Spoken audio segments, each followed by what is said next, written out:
Magandang gabi mga ka-DIY.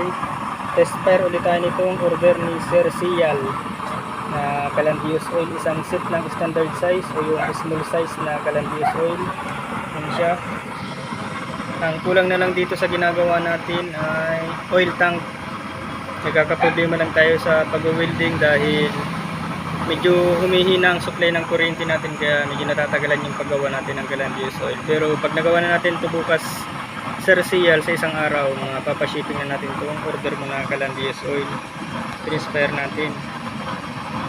Yan siya, yung pinakaano niya. Kulang na lang ng oil tank. Yan yung pinakaano. Saka pintura na lang. Subukan natin salangan ng ito, tubig. Yan mga ka-DIY. Sinalangan natin ng tubig.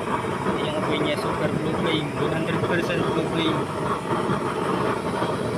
Sa mga hindi pa po pala nakakaalam ng ganitong klase ng lutuan, ito yung tinatawag na Calandius oil o used oil stove.